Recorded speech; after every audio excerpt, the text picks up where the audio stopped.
دايرين؟ لاباس عليكم؟ كلشي بخير؟ عواشركم مباركه، الله يدخل علينا رمضان بالصحه والسلامه ان شاء الله. كل واحد باش ما تمنى. اليوم ان شاء الله غادي نشارك معكم الطريقه ديالي في سلو او الزميطه، كل واحد كيسميها كيف ما بغى. ان شاء الله هاد الزميطه كتجي معلكه وكتجي زوينه وكلها صحيه، درتها باللوز، الزنجلان، كلشي بلدي، والزرع بلدي والشعير، وكتكون صحيه وان شاء الله نتناولوها في السحور وفي الفطور وبالصحه والراحه. غتشاهدوا معايا ان شاء الله الطريقه ديال التحضير. بالنسبه للمقادير اللي عندنا في الزميطه ديالنا او السفوف، كل واحد كيفاش كيسميها. عندي هنايا حبه حلاوه، عندي هنايا النافع البلدي والنافع البستاني، هذه زريعه الكتان حمرتها وطحنتها، شويه ديال مسكه حره مدقوقه مع سنيده، قبصه ديال الملح ضروري منها، وهنا عندي القرفه البلديه، وهنايا عندي نص كيلو ديال الحمص. خديت الحمص مطحون وحمرته في الفران وكنغربلو ضروري. بالنسبه لي هنايا عندي الزرع حبوب، خديت الزرع ديال القمح مع الشعير وحمرته وعاد طحنته. وعندي هنايا الزنجلان بلدي مطحون، عندي هنايا كيلو منقي مغربل مقلي ومطحون.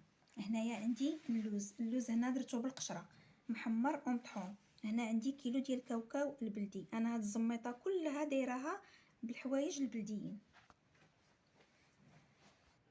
بسم الله. بالنسبه للطريقه، عندي هنايا دقيق الحمص كيف ما قلت لكم، هنايا كنضيف عليه 2 كيلو ديال الطحين ديال الزرع مع الشعير، لان حنايا هاد الزميطه محتاجينها تعطينا القوه في رمضان ان شاء الله الرحمن الرحيم. والطاقه ياك اختي والطاقه. فريده. واليوم راها معايا بشرى صاحبتي. تبارك الله عليك، باينه ما شاء الله الله، يبارك فيك باينه ما حبيبه شاء ديالي. الله. السفوف غادي يكون تبارك ان الله شاء الله غزال، غادي يكون لان ما صحي. شاء الله غني. غني ما شاء الله. هنايا عندي دابا كما قلت لكم الزرع والحمص والشعير، كنضيف عليهم زريعه الكتان. هنايا عندي 100 غرام ديال زريعه الكتان. غنضيف واحد 2 معالق ديال القرفه البلديه، 2 معالق ديال النافع البلدي،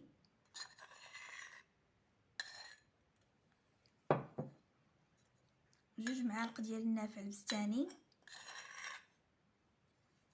ما شاء الله هاد الروايح شحال غزاله ما شاء الله. و2 معالق ديال حبه حلاوه. هذه حبه حلاوه. تبارك الله. وكنضيفوا عليهم المسكه حره. انا هاد الزميطه كندير فيها الكوزات تعجبني ولكن نسيتها ما جبتهاش. والملح ضروري هو اللي كيعطينا الذوق، كيقاد لينا الذوق. غادي نخلط دابا هاد النواشف ان شاء الله كاملين.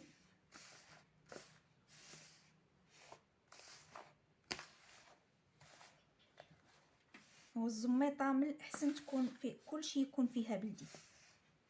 يعني فريده اختي نتوما كتعيطوا لها الزميطه، حنا كنقولوا لها السفوف. الزميطه السفوف سلو. حنا عندنا الزميطه عاوتاني مختلفه. عندنا الزميطه هي اللي كيكونوا فيها العشوب، كتكون فيها فليو، فيها الزعتر، فيها الحمص. ايوا الحمد لله. كل واحد كل منطقه وكيفاش كتسمي هذا الشيء هذا. كاين اللي كيقول لي عاوتاني سلو. ولكن هذه انا راه دايرها بلديه. تبارك الله. وغنضيف عليهم نص كيلو ديال سكر كلاصي. انا كنت كندير فيها العسل الحر ولكن العسل كينشفها، بطبيعه الحال كيبقى السكر على حسب الذوق وعلى حسب كل واحد. كندير الانسان يدير القياس اللي بغا. العسل الحر ما كاين احسن منه، ولكن عندك الصح اختي فريده فعلا. صافي كنعاودو كنخلطو هاد المقادير كامله بعضياتها.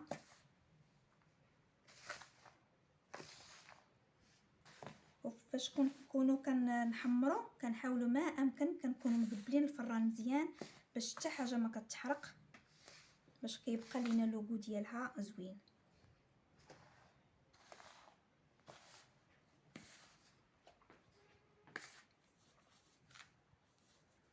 صافي هنايا غادي نحبس من التخلاط وغادي نضيف ليها هاد المقادير كامله، كاوكاو، الزنجلان، اللوز، كلهم هادو بلديين. ما شاء الله معلكين.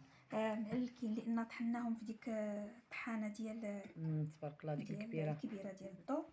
هذيك ستعطينا الزيوت ديال اللوز والسنجلان.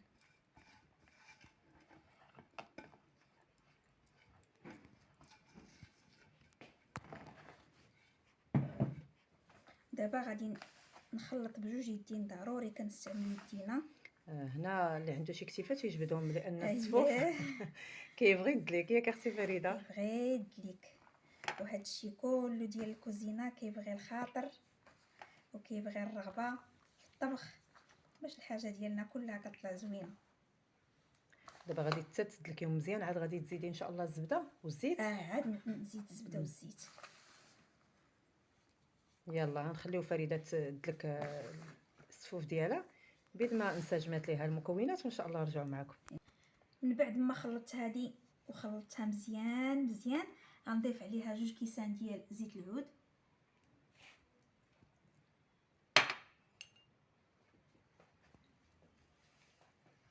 وهنايا عندي نص كيلو ديال الزبده، ولكن غادي نزيد، ضروري غنزيد واحد نص كيلو واحد اخر لان عندي المقادير كثيره. غتشوفي على حساب ياك. هاد الزبده حيوانيه، ضروري تكون الزبده حيوانيه، ما نخدموش بالزبده ديال النباتيه نهائيا. ذوبتها نوازيطه فريده؟ ذوبتها نوازيط، ما بقاتش فيها كاع الحليب، لان الزبده فاش كيكون باقي فيها الحليب الصفوف ما كيطولش وكيحماض، وكتعطي حتى واحد لوكو زوين. كتعطي واحد لوكو زوين هاد الصفوف.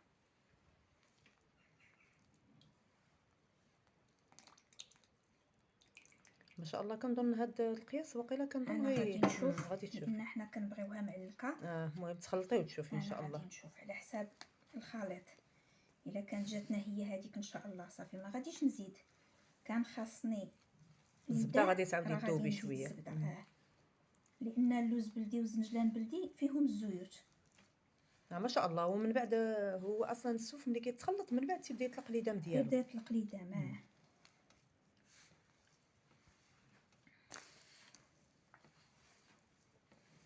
يلا ان شاء الله غادي نخليو فريده تدلك لينا هاد الصفوف مزيان ان شاء الله، وان شاء الله نكملوا باقي المراحل ان شاء الله. هنا كما قلت لكم غادي نزيد واحد نص كيلو ديال الزبده. ذوبته، دائما الزبده كتكون نوازيط.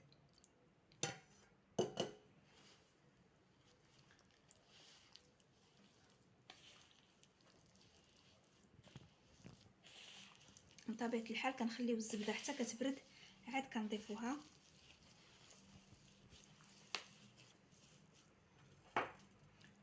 وهنايا غادي نضيف 2 زلايف ديال الزنجلان محمر، هكا خليته صحيح. وكنضيف 2 زلايف اخرين ديال اللوز محمر مهرمش.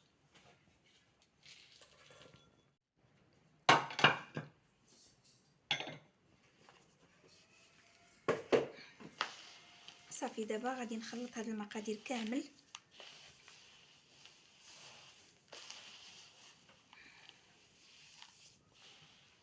من بعد ما خلطت الزميطه ديالنا او سلو كما كنسميوها، غادي نوضعها ان شاء الله هنايا في طبق تقديم. بالنسبه لهذا الاطار هذا درت له بابي كويسون باش ان شاء الله فاش نبغي نزول سلو كيزول بسهوله.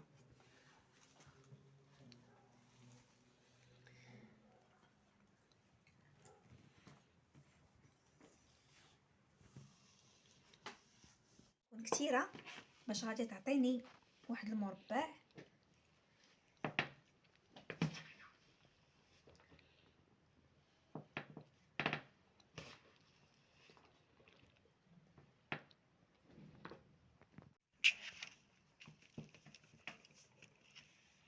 انا دابا كنضغط عليه باش كيولي يعطيني الشكل ديال المربع كيف ما بغيت، وانتم كديروا اي شكل بغيتو.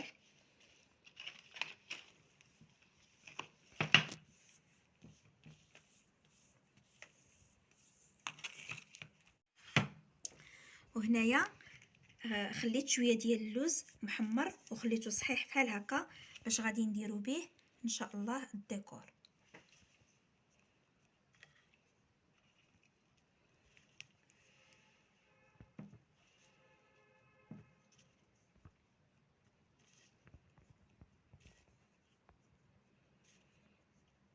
غادي نحاول نحيد الاطار، عاد غادي نكمل التزيين.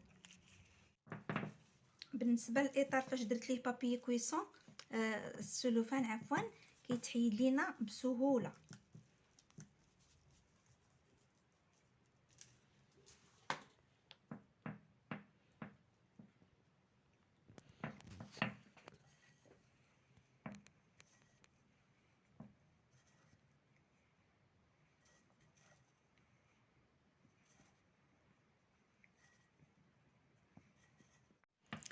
هذا هو الشكل النهائي ديال السلو ديالنا، كيجي رائع. كنتمنى ان شاء الله هذا الفيديو يعجبكم ويلقاكم بخير وعلى خير. هي راها كتجي معلكه زوينه، واخا كتبان لكم هكا راها معلكه خطيره لان درتها غير بالزبده نوازيط كيف ما شفتوا معايا في لا فيديو والزيت البلديه. وبصحه والراحه، والله يدخل عليكم رمضان بالصحه والسعاده وباش ما تمنيتوه ان شاء الله.